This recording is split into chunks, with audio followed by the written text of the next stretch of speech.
Nuclear bombs. You may have heard about it in history topics such as Hiroshima and Nagasaki bombs. So basically, nuclear weapons are the most dangerous weapons in the world. It is so dangerous, the world has only used it twice. Once in Hiroshima and another in Nagasaki. So, Hiroshima and Nagasaki are places in Japan which was bombed by the USA in 1945 because of the war. When the USA launched the nuclear bomb, it had an effect that no other country has ever used it since then. A nuclear weapon, atomic bomb, or a nuke in short. To understand how the atomic or nuclear bomb works, first we have to learn a new topic called as the isotopes. An atom is one of the smallest units of matter and it is made up of 3 subatomic particles. The nucleus at the center of an atom is made of protons and which are positively charged and neutrons which have neutral charge and negatively charged electrons orbit the nucleus of an atom. When the number of protons and neutrons are equal, you get a stable atom. But if the number of protons in an atom is changed, an entirely different element will be created. If the number of neutrons change, you end up with an isotope. For example, the carbon atom has 3 naturally occurring isotopes. In its common stable form, carbon-12 has 6 protons and 6 neutrons. Carbon-13 has 6 protons but 7 neutrons. And while rare is still a stable element, carbon-14 with its 6 proton and 8 neutrons is both rare and unstable or radioactive. Radioactive nuclei emit particles called radiation through a process called as radioactive decay, and it's this process that scientists harnessed to create the powerful atomic bomb. For understanding how nuclear bombs work, the most important process to grasp are fission and fusion. Fission involves splitting the nucleus of an atom, in which scientists can do by bombarding it with free neutrons. As the nucleus splits, it ejects neutrons along with bursts of electromagnetic energy called as gamma rays. Fusion, in contrast, involves bringing together the nucleus of 2 atoms to form a single, larger one. This is actually by the process by which our sun produces energy. Scientists developed 2 different trigger systems for the first atomic bombs.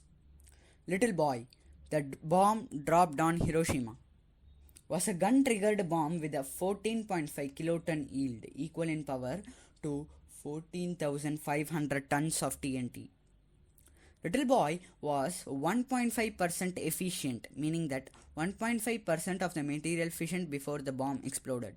In a gun-fired nuclear weapon, a bullet of U-235 is placed in one end of a long tube packed with explosives, which will fire the bullet down the tube where it collides with a neutron generator, initiating fission and starting the chain reaction that will lead to the bomb's explosion.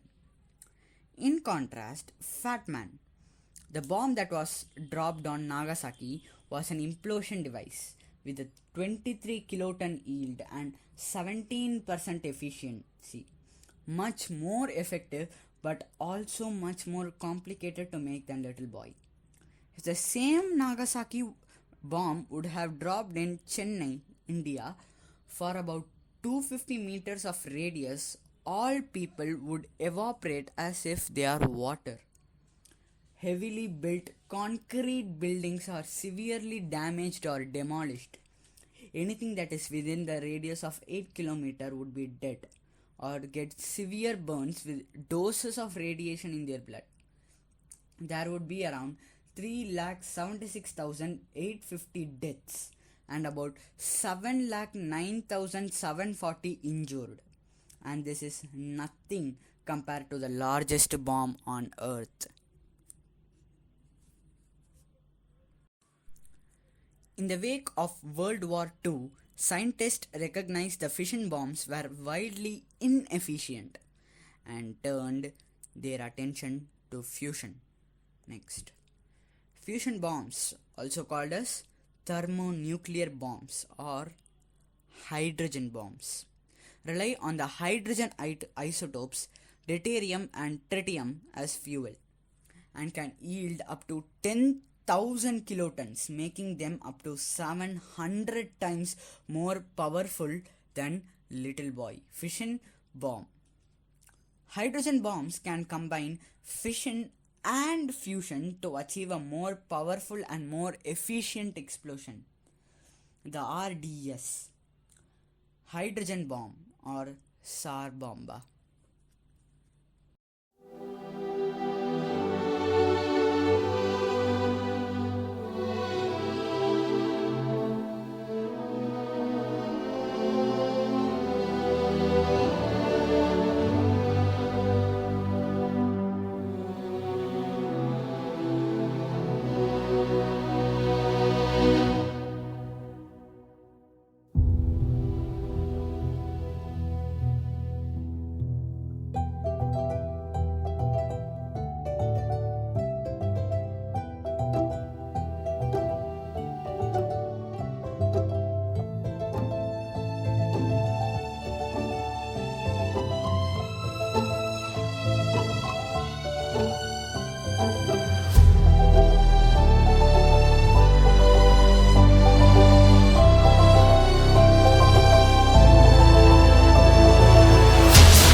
The RDS 220 hydrogen bomb or the SAR bomba, its explosion was so massive that its shock wave traveled around the earth 3 times and its mushroom cloud stretched kilometers into the sky.